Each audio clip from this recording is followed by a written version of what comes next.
Let's talk about practices. Essence has a standard, it's got a common ground, and it's got a language that we use to describe the practices.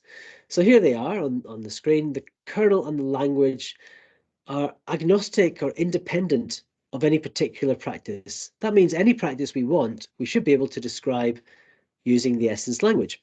And even though the Essence standard and the Essence language, and in fact parts of the kernel, came from software engineering, and we talk about having a software system, it's also the case that many practices don't need to work with software at all.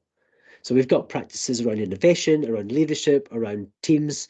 None of them are specifically about software. So we've got a really powerful language that we can use to describe all kinds of practices. So they kind of sit on top of the kernel. And then we've got practices that we can combine together. And when we take practices together with the kernel, that gives us a method. And we can have methods that are collections of practices, for example, for in-house development, or we could build a set of practices that are, an external thing like, say, Scrum at scale. There's 4 or 5 practices that are independent, can be used on their own, but bring them together, and you've got practices that describe Scrum at scale. So let's look at this picture again in a slightly different way, and we'll describe what a practice is and help you understand it in a little bit more detail. The Essence definition of a practice is this: a repeatable approach to doing something with a specific objective in mind. And we describe a practice using the Essence language, and then we relate it to the kernel. So if we think about the standard, we know that the standard has these common ground things. And when we have a practice, we tell it which part of the common ground does it help with. So for example, if I've got a practice about testing, I'll relate it to the alphas in the kernel that are to do with the software system, and I'll relate it to the activity space in the kernel that's to do with testing the system. So we've got that coherence and that connection. Look at the definition again: a repeatable approach to doing something with a specific objective in mind. So there's some really nice clues in there as to the power of a practice. It's got to be big enough that it's got some specific objective in mind. So we want practices to be doing something useful, but it's a specific objective.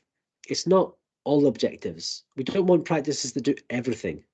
So practices are small enough to be useful, and they're big enough to be useful as well. And that kind of combination is nicely described using this phrase, which has come from the flow system and complexity thinking: reusable element of coherent granularity.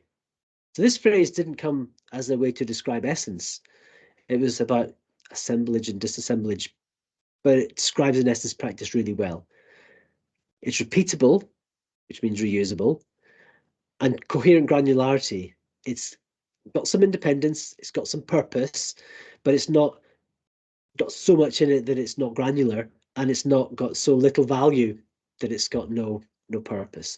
So it's a nice way to think about it. Practices are big enough, but not too big, not too small. Some examples then of practices are on the screen there. So we got the ones you will definitely have heard of: Scrum, Kanban, use cases, user stories. But we've also got practices around cybersecurity and architecture, psychological safety, goal identification, Wardley mapping, and then some innovation practices around business model innovation, human-centered design, which you might know as design thinking. So quite a range of practices. And if you think back to the standard, we've got things around the stakeholders and the customer and solution, and these practices spread across that, but mostly they don't spread across everything. We haven't got a practice here which is, develop software. We've got practices around test, around requirements, around architecture, around continuous deployment, around innovation, and that's that coherent granularity idea. Here's another picture of the practices. We like to use a hexagon, kind of honeycomb metaphor, and you can see a mix of practices there, some of which are the famous ones that you'll recognize, some of which are standard practices that AGI has created, for example, Agile Architecture Essentials, things like that. Some might be a bit more custom or esoteric, and that's just a small example. There are many more. So that's how we get practices and what they look like. And for some people, a practice can be useful on its own. You do not need to understand the detail of Essence to get value from a practice that's been written using the Essence language. You don't even need to understand a great deal about Essence to be able to get value from the cards that have the practice descriptions written on them, because you can just read the card, and yes, there might be some pictures that are parts of the language, or there's a color there for a reason, but you can still get value from the card without needing to understand Essence. So in that way, Essence practices are very inclusive, they're very accessible, and actually that accessibility is part of the benefit of Essence and how it's one of the reasons why Essence is easy to learn and easy to teach. So there's a set of practices. There are many more, and there'll be many more that you can create yourselves using the language.